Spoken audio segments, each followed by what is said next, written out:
Well, good morning, good afternoon, good evening to everyone. Thank you so much to tune in our podcast today. And we're so happy to meet with Amy. Hi, Amy. How are you doing? I'm doing great. I'm so happy to be here with you both.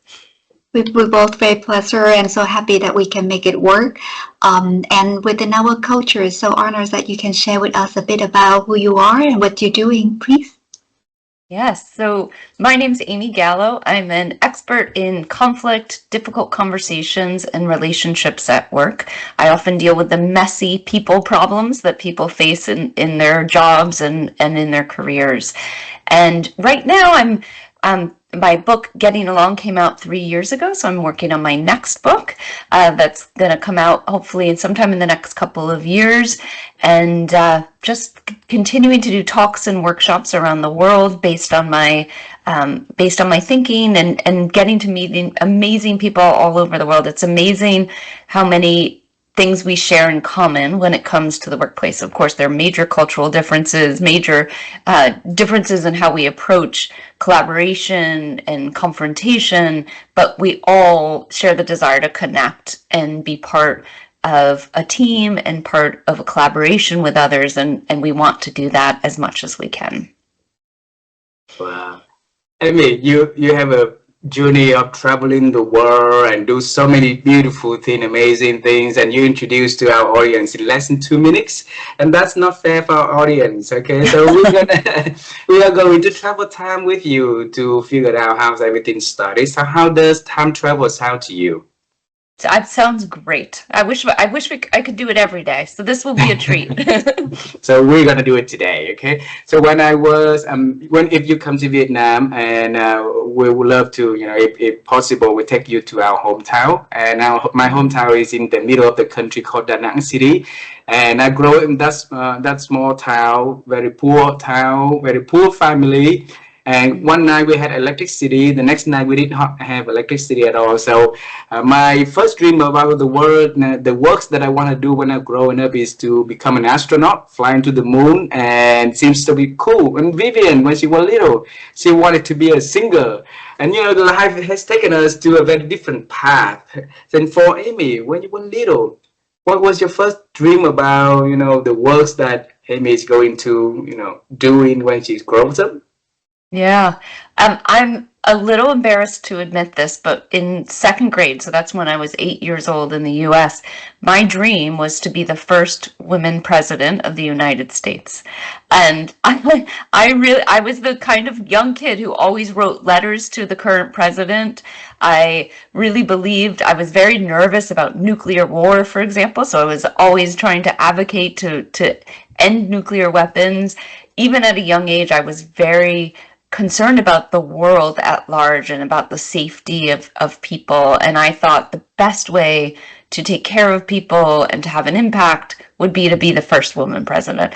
Obviously, that I did not become that. I still won't. But I think the idea of succeeding at that level, I was really given quite permission by my mom. I was raised by a single mom who worked very hard. She had her own business. She raised me and my brother, who is 4 years older than me. And she just always gave me the idea that I could do whatever I wanted. Not only that I could dream big and figure out what I wanted to do, but also I had to take care of myself. I had to make sure I couldn't rely on other people, a partner, a family member, society, that I really needed to be self-sustaining. And those two things, this idea that I can dream big and that I can be self-reliant, I can make sure I take care of myself while also taking care of others, have really driven my career and my life. I was actually talking to a family member over the weekend who really dislikes their job. And they're close to retirement. They're in their 50s. They probably could retire already, but they are hesitant. They're afraid. And I kept saying, just leave, do something else. If you're not happy, do something else. And she kept pushing back, and she said, I'm not like you. I don't prioritize. And I was like, well, it's worth it to take a risk if you're going to be happier. And I think that's another thing that I've made. My career is by no means linear. It's been very twisty, turny. I've taken opportunities for, that I didn't know what they were going to end up doing. I started things and then stopped them, all because I really wanted to be able to do something that made me happy and made me feel fulfilled. I didn't want to be in a career where I was waiting 5 more years to retire. I when I think about retirement, my partner and I talk about this, and I think, why would I retire? I love my job. I will have to do it differently, right? I will get older, my brain will change, my body will change. I'll have to do it differently. But I've always wanted to be in a career where retirement wasn't something I was heading toward, but it was something that would eventually come when I had felt like I had fulfilled my mission in life. Well, Amy, at 8 years old, your dreams to becoming president, to protect the world from nuclear conflicts and all the crazy thing that could happen with nuclear weapons around the world and all the wars, right? So was that happening before? Was that one of the seeds that leading to what you do? Your interest in the area of conflict management, or is already happened before that? I think that's probably one of the seeds. Another was that because my parents were divorced, I spent a lot of time really observing people, right? Because I was often, sometimes mostly I was with my mom. She raised us, but occasionally I was with my dad and his new family. I was often we were often with babysitters because my mom worked hard. We lived at times with my godmother. So I was always in these situations where I could observe people very closely. And I really spent a lot of time as a kid observing who was getting along with whom, where were their tensions, where were their conflicts. And it was both that idea of safety. I was very concerned about safety, but it was also trying to figure out, how do people relate to each other? How do people stay in relationship? How do they resolve things when the relationship gets tough, right? When someone is behaving in a way that isn't pleasing or is upsetting to the other person. And I think that observation throughout my childhood, right? Really spending time observing people, understanding what made them do what they do, what motivated them, what made them care about the world or disengage from the world. I think all of that led to this interest in, how do we make sure people have the right kinds of interactions? And I don't mean happy, smooth, easy interactions, but how do we make sure people have the kinds of interactions that move us forward in the work we do, move us forward in the relationships. I remember actually in 3rd grade, so that's about 9 or 10, I had a teacher, his name was Dr. Schultz. I loved him so much. He taught me the times tables, and when I would get my work done early, and we had to, in order to go around the classroom, he had us set up in the circle. You had to go a certain way, and I always walked the other way just to make him angry. And he always accepted it from me. And I would come and I would sit with him, and I would just watch the classroom with him because I was done a little early with my work. And I would have observations about this person or that person or the lesson. And he was so welcoming to this. I mean, I was such a precocious child that I felt like I could sit with the teacher and just have commentary about the class. But I think it's helped sort of train me to watch these dynamics and to understand, and his willingness to be open to my opinions and to my thoughts. One of the things I remember about him as well is that when you finished your times tables, there was a little corner store right near the school, and he would take you to get an ice cream if you had finished your, memorized your times tables. And one of the treats was that you got to walk with him. I'm sure at the time, to 9-year-old Amy, it seemed like we were walking for an hour. I think, if I remember correctly, it's about a 3-minute walk. It's right there. It's right next to the school. But you got to walk with Dr. Schultz, and again, he just sort of listened to you as a person, right? I never felt like he was talking down to me. And I was very fortunate that he sort of gave me space to have these reflections and these ideas. Wow. And how about your friends? How do they think about you, that little Amy? That's a good question. You know, a lot of my friends are friends I've had since about 12 years old. So in the US, you go from elementary school, that's around 5 years old, to about 12 years old. And then you go to middle school, and that's 12 to 15. And then you go to high school and then college if you're fortunate. And the middle school, some of my friends still to this day, almost 40 years later, are my closest friends.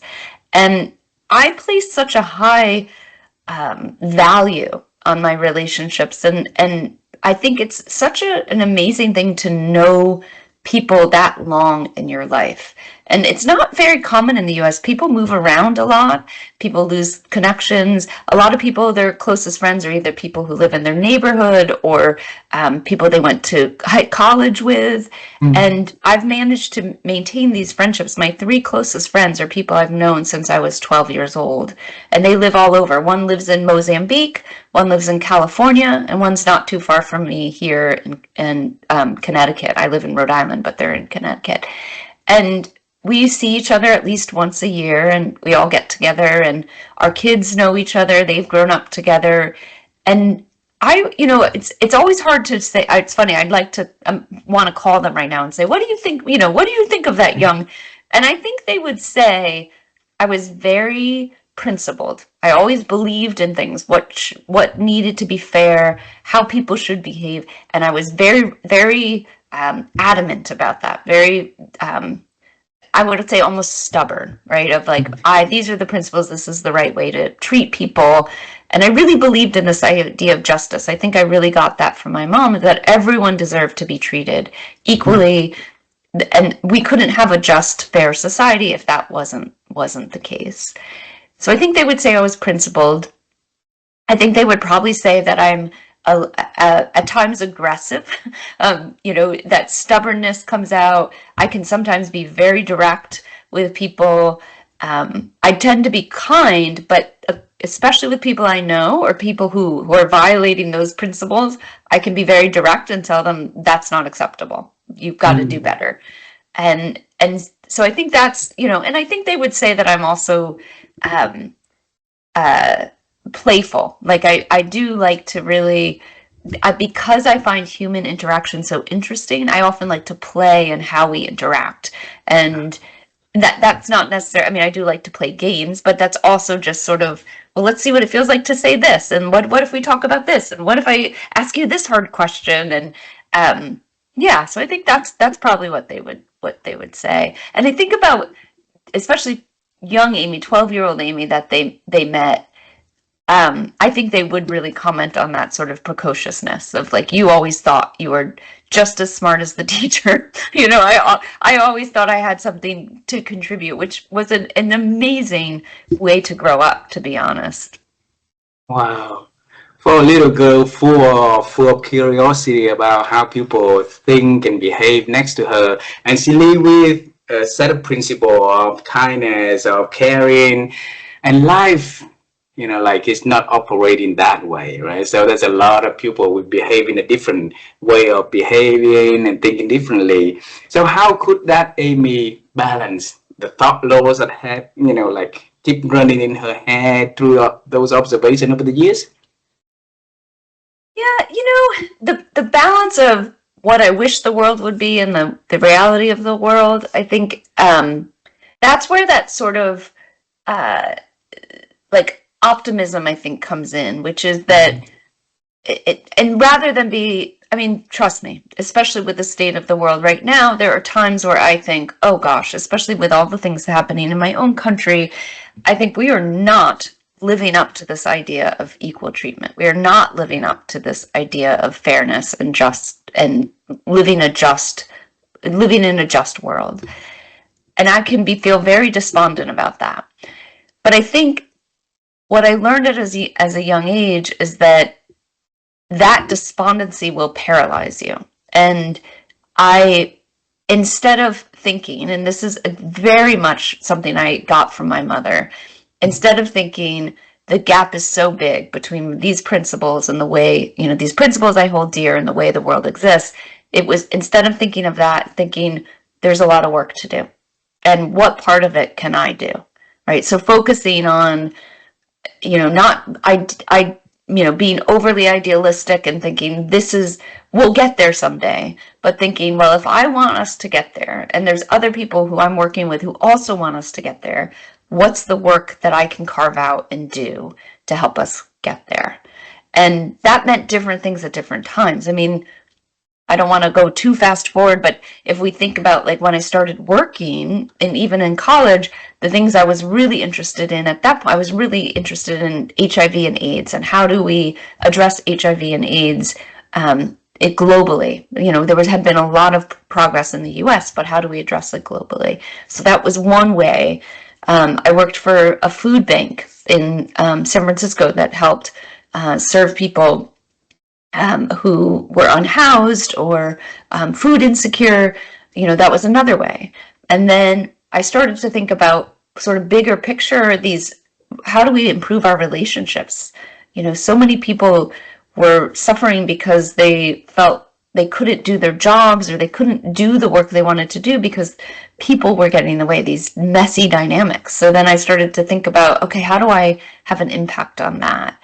And so I think along the way, that sort of balance you're asking about is not focusing so much on the gap and how far we are from the world I envision, but what's one step I can take to get there? What's one small piece that I can carve out? And honestly, meeting people like you, I'm like, wait, there are many, many people halfway across the world who are also interested and curious and care about how people interact with one another and care about the world being a positive, safe place.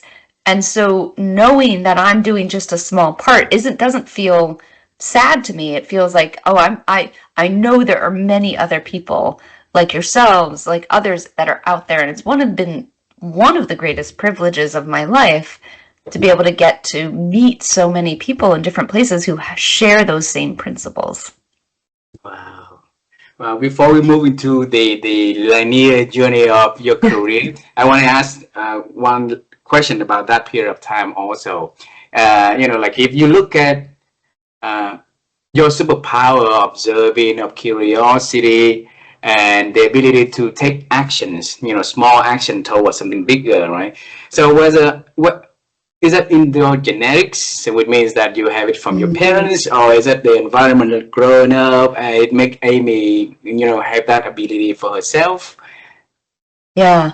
If you had asked me before I had my own child, right? If you had asked me, I would have said, it's definitely the way my parents raised me, specifically my mom, right? She was principled. She believed in the world being a better place. She was constantly taking action. Her career was focused on making, particularly the place we grew up in, a better place.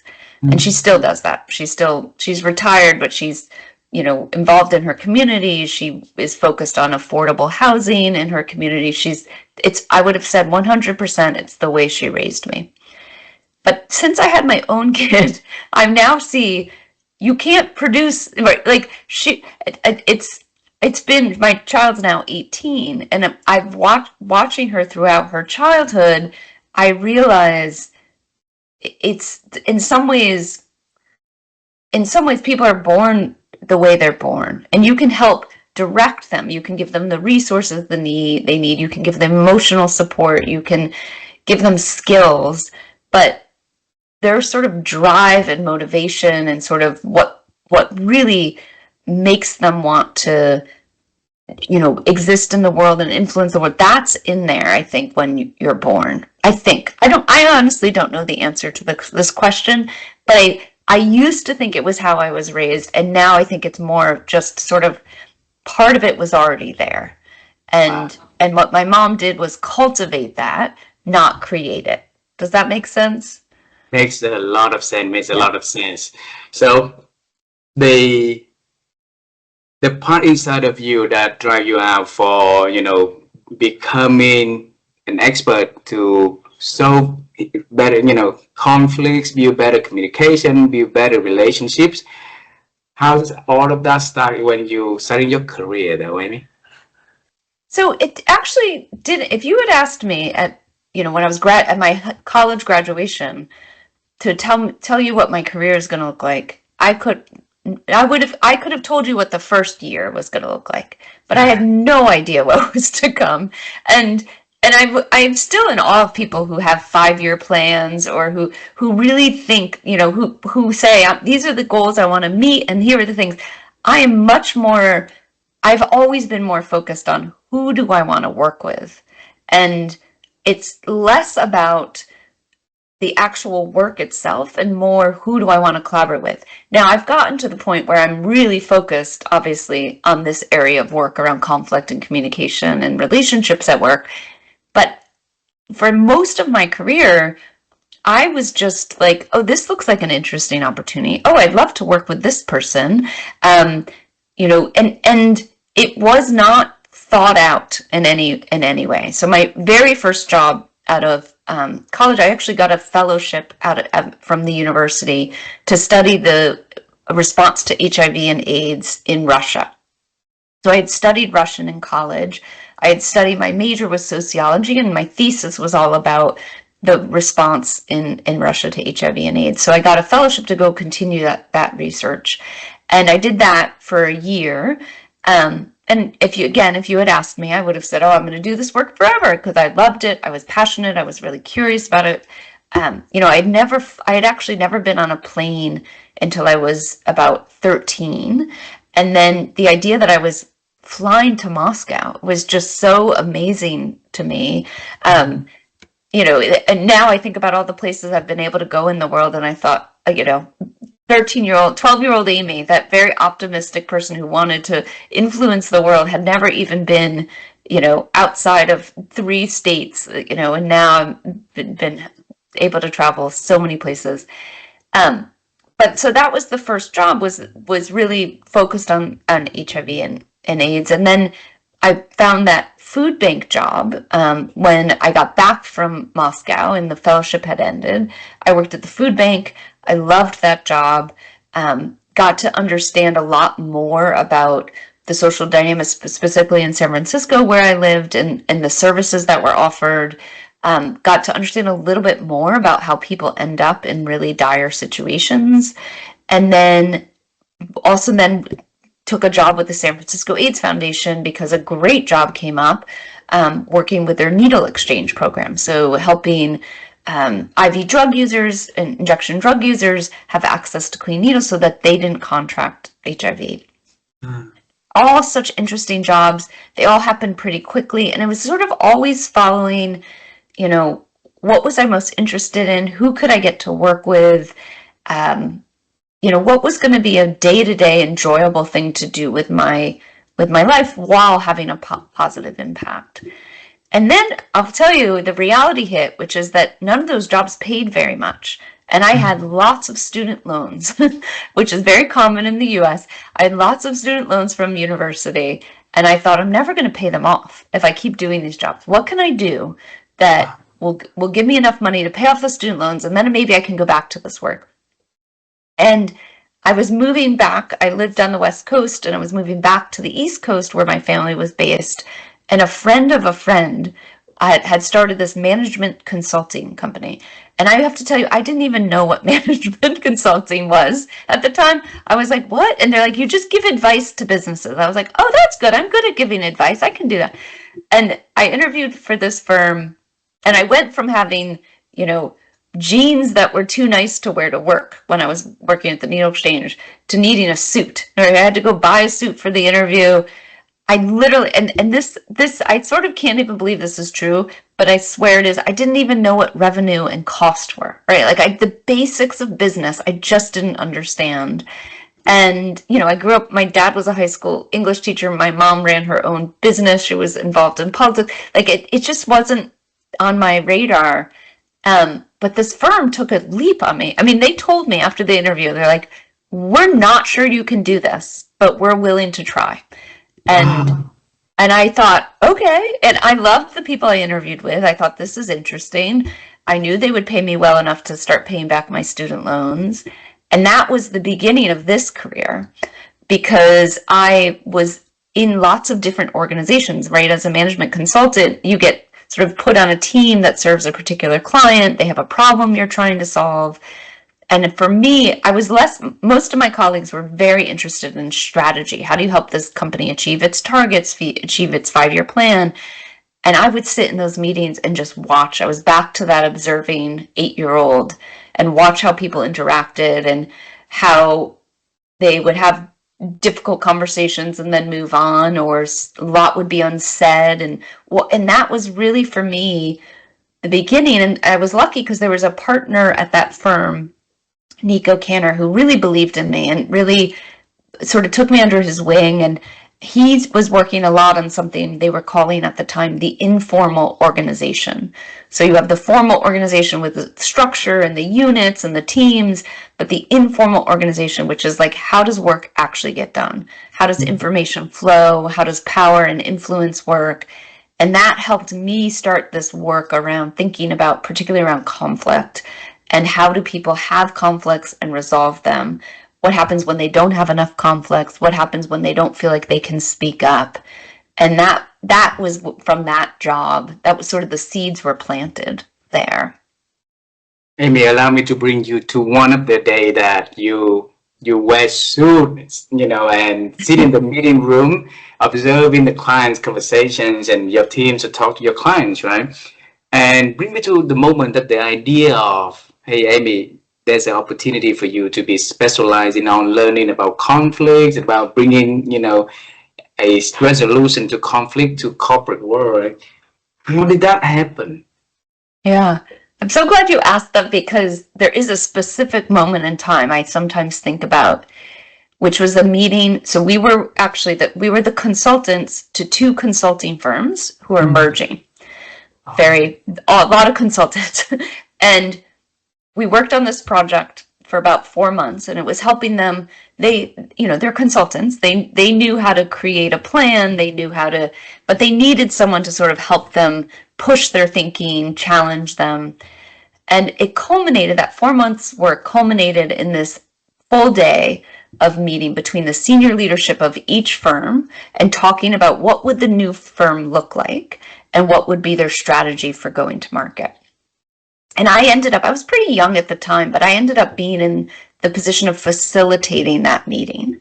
Ooh. And I remember just having this moment of feeling like, oh, this is fun. Like I get to, call on this person, they could just sort of get all of these brains together and get them aligned and sort of moving forward. It was really exciting. Everyone in the room felt it. And these firms, I have to say, had tons of resources, right? They were in a great position. They had some of the smartest brains in the room, really intelligent people. I believe the strategy was sort of airtight. But I remember very specifically walking out of it. It was this conference room in this fancy hotel in Washington, D.C. And I remember walking out, and my boss, Nico, was walking alongside me. And he was like, "You did amazing. That was fantastic." I was like, "Thank you." And I remember looking at him and thinking, that's never going to work. That whole thing is never going to work, because those people are not willing to have hard conversations. They were willing to agree and say, yes, let's do this. But this underneath the surface of that 8-hour meeting was a lot of unspoken feelings, thoughts, ideas, concerns that weren't surfaced. And I felt responsibility, because I was like, well, I was the facilitator. Wasn't it my job to bring those things up? And I asked Nico, I said, we didn't talk about this. We didn't. He's like, don't worry, they'll get there. They'll get there. But in the back of my mind, I thought they'll never get there, because they haven't established the culture. They haven't established the psychological safety. And many of those people, as smart and talented as they are, do not have the skills to facilitate these really tough conversations about, well, merging 2 firms means some people are going to lose, right? What do we do about the people who are going to lose their jobs? What are we going to do about the people who are going to lose their status? What about the tough conversations we have to have with our current clients who aren't going to get the same services? That the projects are going to be disrupted. There was so much that they weren't addressing, because they were so driven on agreeing on how to move forward, that they weren't addressing those disagreements. And that was the moment. I can still picture the carpet on the floor. I can picture Nico's face. And I thought, oh, there is so much interesting work to be done around helping people have constructive conflict, creating the environments on teams and organizations where people can actually bring up these challenging ideas and maybe not resolve them every time, but at least surface them. So it's not getting glossed over. It's not in this sort of fake harmony, but we're actually having the real hard conversations. Amy, knowing you share that you're the person with problem solving mindset, right? And you saw at that moment that there's a huge, ocean of opportunity for you to research and dig deeper onto, human relationship, conflict, and communications, right? So, and then that ocean is too large for, that young Amy to swim. So what did you do at that particular moment to move the needle a little bit, start to swim and head into somewhere? So it's a good question, because I'd love to say at that moment I thought, I'm going to write 2 books. I'm going to start speaking about. I was so far from where I am now. I had no idea how to do anything. I just knew the curiosity was there, right? I had the curiosity, and I had that drive I've had my whole life of like, what can I do about this? What can I do about this? And at the time, because I was inside this consulting firm, one of the most important things I could do, or most accessible things, was to help with the firm's research around the informal organization and to start writing, because I always loved to write. That was the other thing I haven't talked about, is that I really, I wrote journals. I always loved any project in school that involved writing. And fortunately, many of the partners at the firm I worked at were also interested in publishing articles about topics that mattered to them. So I started collaborating with Nico, and then also the namesake of the firm, John Katzenbach, who passed away this past year, but was a real influence on my career and my life. And I was able to collaborate with them on writing articles. So we would sit in these conference rooms, with whiteboards and big sheets of paper, and sort of generate these ideas about what needs to be said about this informal organization, and the way people interact, and how to use power and influence to make an organization succeed. And then I would translate that into words and write. It was responsible for a lot of the writing. And I was fortunate that we published this report called The Informal Organization that got a little bit of attention, and I think it was Fast Company wrote about it. It might have been Fortune, actually. One of the F magazines wrote about it. And then we were publishing some articles in Harvard Business Review as well. And I happened to know someone from college who was working at Harvard Business Review.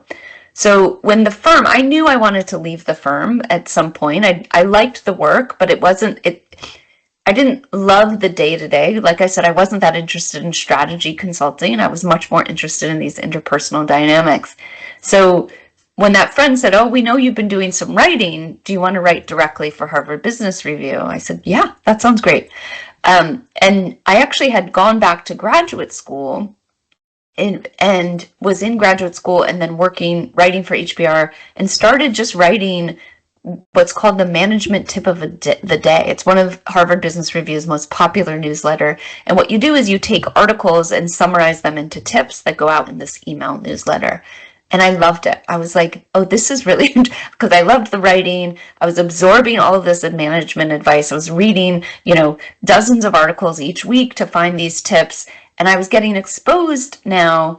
I'd seen the sort of consulting idea side of things, but now I was getting exposed to the academic side and to the people who are doing the research. And I thought, oh, this is interesting. Now, people are actually researching these things. They're researching how we interact at work, what makes us successful, what makes a team successful, how to create the right team culture. And so then I started writing.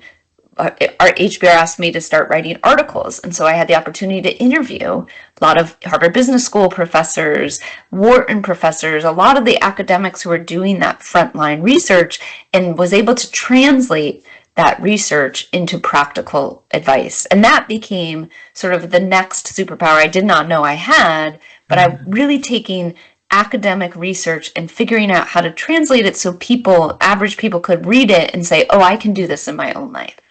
That became sort of the next superpower that then was the next stepping stone to the book. And when I first started at HBR, I loved it. I was just so excited. And I've been working with HBR since 2008 now. It's like almost, I guess that's 17 years. Yeah, 17 years, 18 years. And I've never been full-time there. I've always done it freelance, partly because I've been doing lots of other things at the same time, which actually was another piece of the puzzle for my career, which is one of the reasons I didn't love the consulting firm, is that my curiosity meant I wanted to be doing multiple things at a time. And so being in a firm, doing the same thing every day was just not that interesting to me. And Nico, was that mentor at the firm, one day said to me, because I was talking about leaving, I had taken some time off. This was before I started writing for HBR.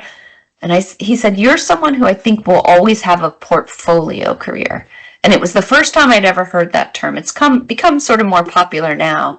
But it's this idea that you have multiple projects, right? And I assume it's the type of career so many people, have now. Rather than just being in one firm, that linear progression, they have a portfolio of projects they work on. And when I heard that, I was like, yes, that's what I want.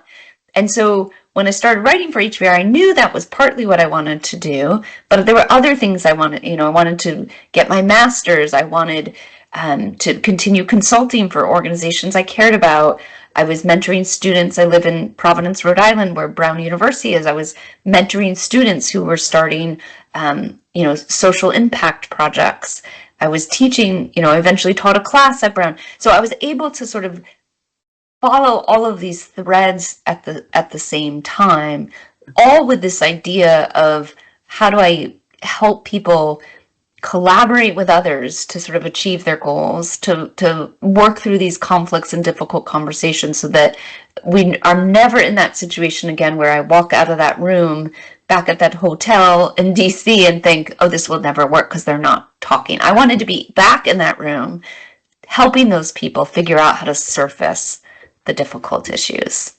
So you want to be back in a different role, wear different hats, and help them with the design of the solution that Amy Gallo is being able to do, right? And my wife and I, we created a framework called NEWNESS. And that is the framework that Vivian was trying to combine all of the interviews that we had with amazing people around the world, who wrote books that sell best-selling internationally, who traveled the world to give, consulting, speakings, and do a lot of amazing things, right? And behind that success is the ability to entering onto newness, to find new things to explore, to let the curiosity lead the way. You exactly the same, like Nico was saying, you are a portfolio profiler, right? Yeah. So, and our commitment is to help other people to build that newness mindset for themselves, so that they have the confidence entering onto the world, a lot of, challenges, and being able to, make baby steps towards something new every day. And why a lot of people are afraid in the change. So for Amy, if you look at your life, like as a curious person, observing the world, watching the things people say and do, and working in, in a different industry, from academia, from NGO, from, professional service, to having your own consulting firm. And even like got interviewed for the consulting business, not even knowing what consulting business is. So that is total newness right there, right? So if you can give some words of advice, words of encouragement, the benefit of newness for other people to have that, comfortability and confidence to embrace newness in their life, what can you tell the people, Annie? Yeah.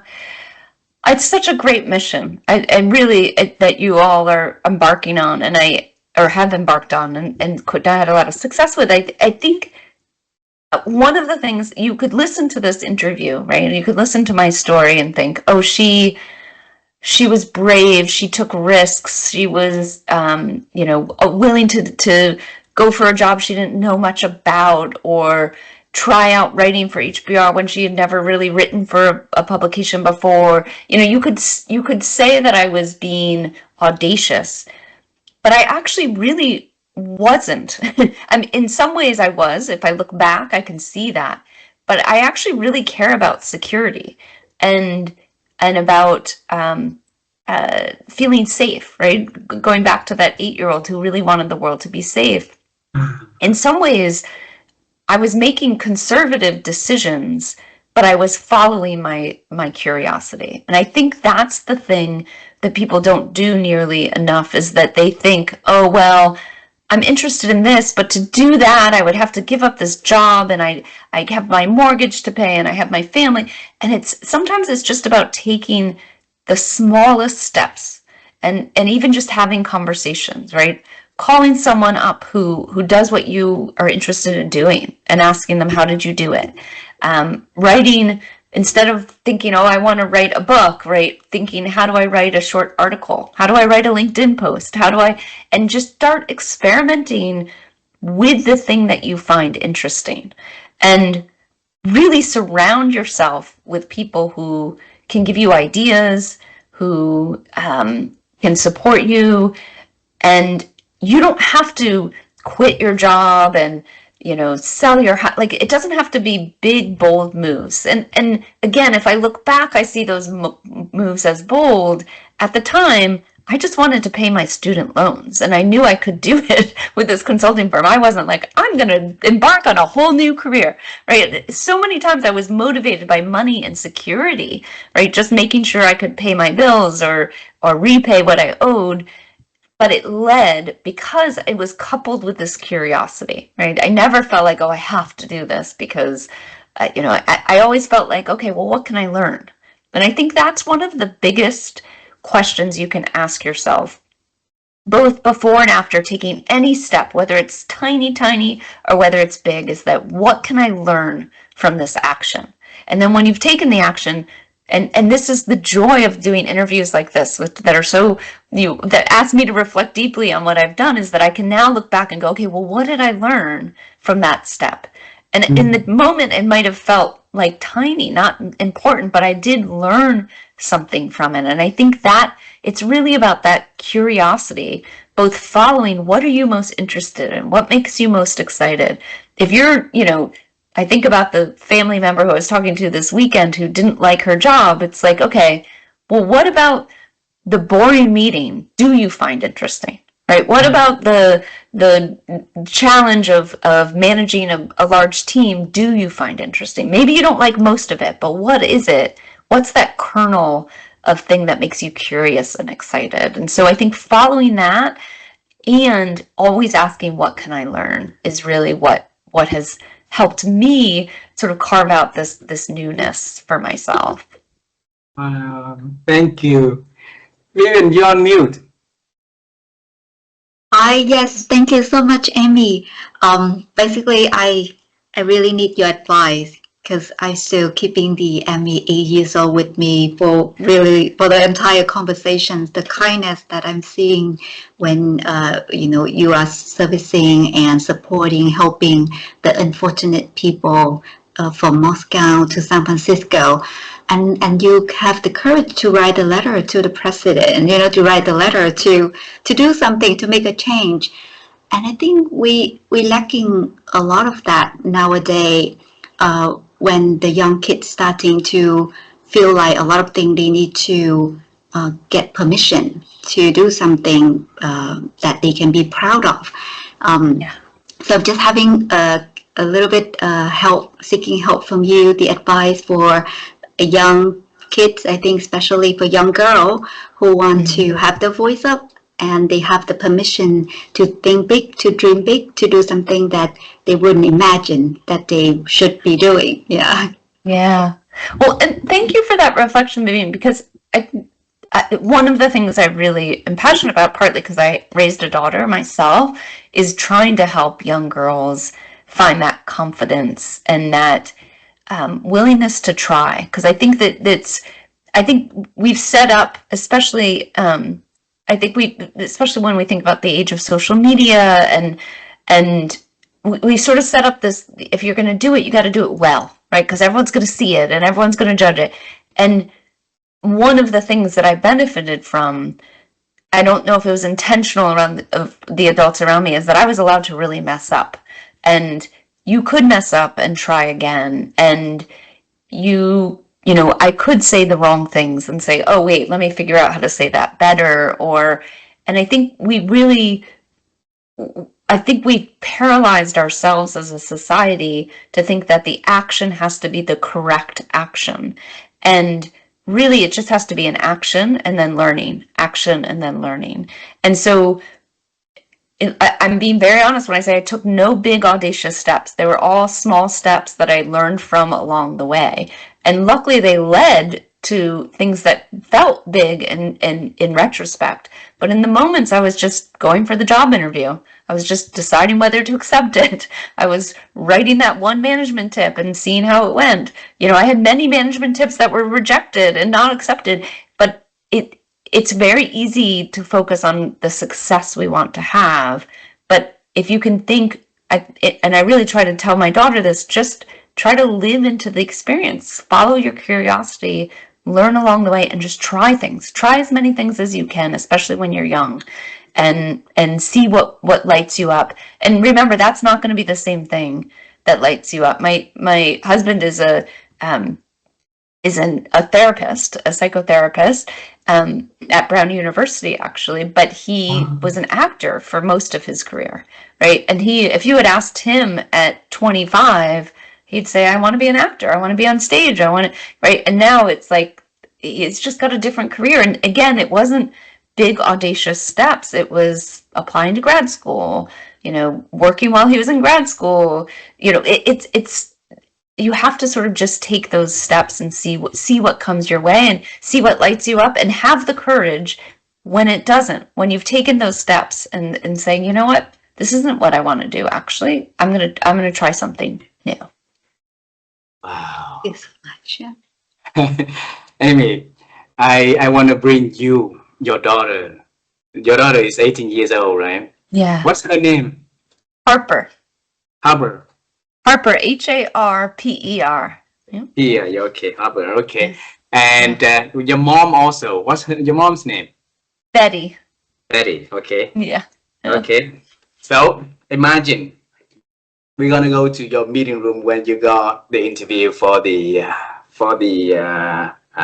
management consulting firm, and the person told you that he or she did not even know, what you're here for, but they were willing to give you a try. They left the room. So you're there, all right?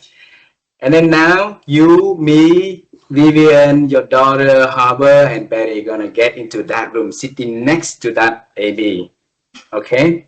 And now you have a word with everybody in that room. What are you going to talk to that young AB and the other people around can listen to? Yeah. Well, one, I think I would turn to my mom, first of all, to Betty, and say thank you, because you gave me the courage to do these things and to believe I could show up in a room like this and actually succeed. So I think I first owe a big moment of gratitude to Betty. But I think we would tell that, Amy, like, good on, first of all, congrats for taking the step. The suit doesn't look good. It's very, it's not flattering. Get a different suit. Because I had no idea what I was doing. But congrats on taking that step and just enjoy it. And I think I had a lot of, I talk about, oh, I did this, it makes it sound as if I got that job and I was like, yeah, there was a lot of agonizing about, should I take this job? Does this change my identity if I become a management consultant? Am I still someone who cares about the world?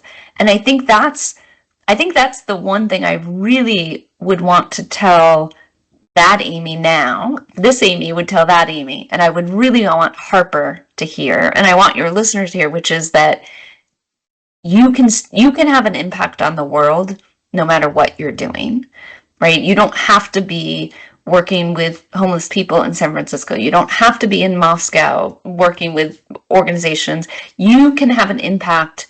And in some ways, the largest impact you can have is to love the people around you and to treat them with kindness, and whether that's fellow management consultants or a client, or it does, just bringing that kindness and curiosity to every interaction you have does change the world.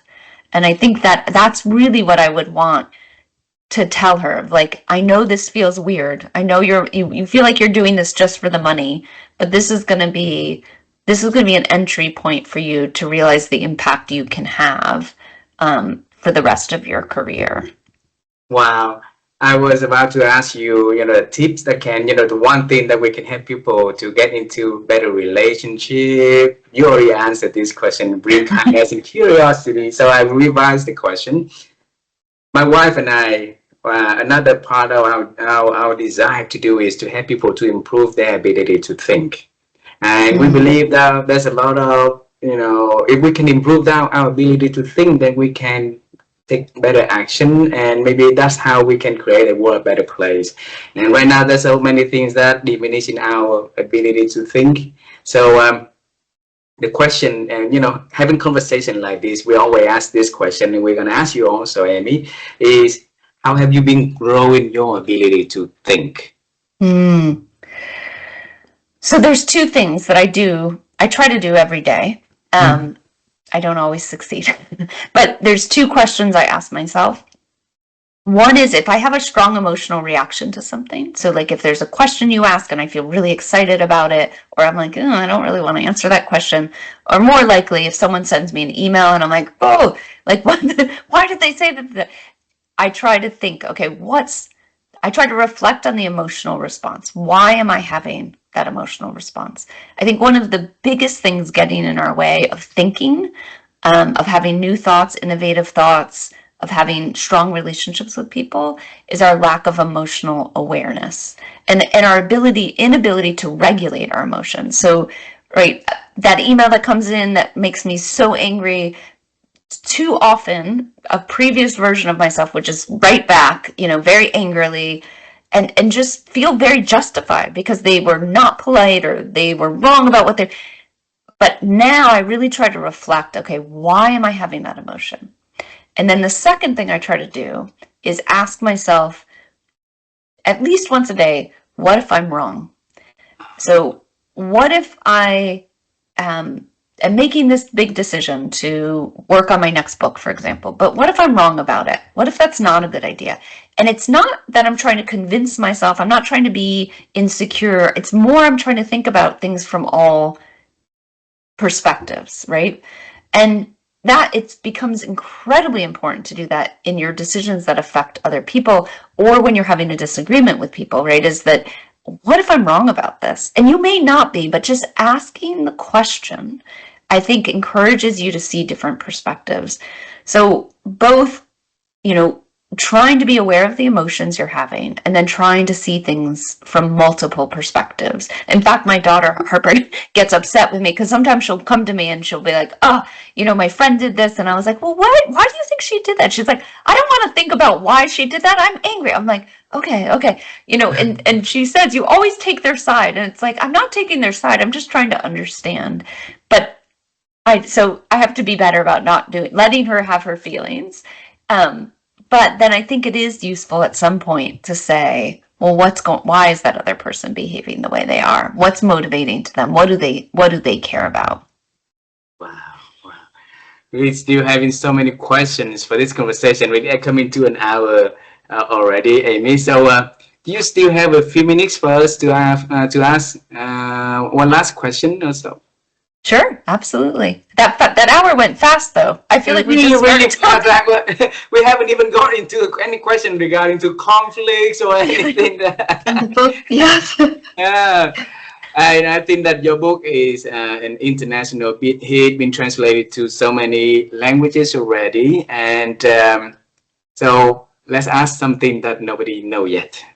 Okay, so we talk about the past, the present, let's head into the future.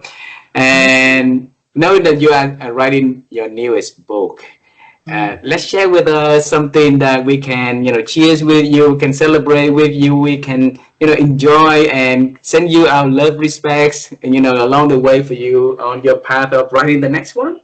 Yeah. Well, I will tell you that it's actually at this moment, very moment while we're talking, the proposal for my new book is going to my publisher.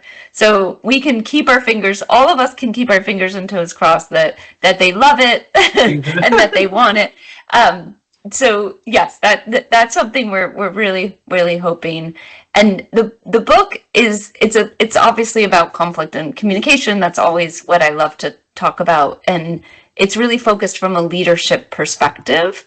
So how can leaders help their teams, right? So a lot of what I write about is the interpersonal dynamics. How do I deal with this coworker or my boss or the person I manage?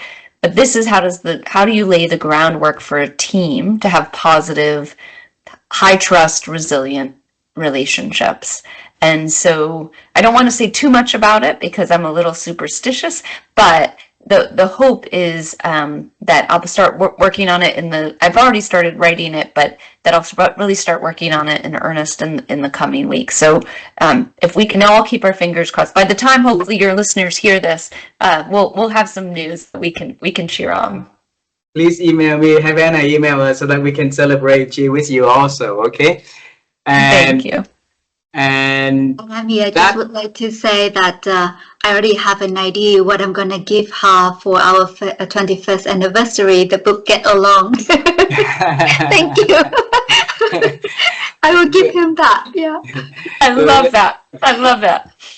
Amy, and then with that little girl living with principles and right kind of principle that along the way is always about curiosity, about kindness, about helping people to get better. I believe that is the fundamental of your success and the acceptance of others through your work and your books. So the next one is going to be the same. We are making ourselves ready to celebrate with you. So make sure you email us, you let us know. Okay? I definitely will. And my hope is that I'll get to meet you all in Vietnam, because the book the Getting Along's been translated 11 languages, but not Vietnamese. So maybe we can make sure it gets translated and we can meet in person. I would love that. Well, wonderful. I'll email Anna and you separately for that. Okay. Okay. Perfect. Great. Thank you so much for you to spending your morning joining and sharing the beautiful journey, the beautiful stories. I really hope that one day Viv and I will be able to see you either here in Vietnam or in Rhode Island. We have a lot of friends over there also, and that would be wonderful to see you in person. Give you a big hug, talk to Harvard, talk to Betty, and share our stories also. Okay. Yeah, well, I would love that. And likewise, I've done many interviews since the book has come out, and I will say this is one of the most rewarding. Thank you for this opportunity to reflect. I had no idea what we were going to talk about. I knew we were going to talk about my career, but I didn't know that it would get so deep and so meaningful. So thank you for that opportunity. I really, really appreciate it. Wow, thank you for the kind words. I really appreciate that. Amy, have a wonderful day. Say hello to your family. And if you have a chance to talk to Anna today, please tell her that we also send our love and hugs to her. And we would love to see her in person also. Yeah, that would be great. All right. Well, thank you so much. Thank you, Vivian. So nice to meet you. Yeah, nice to meet you. Thank you. Bye-bye. Thank you. Have a good day. Bye-bye. You too. Good day.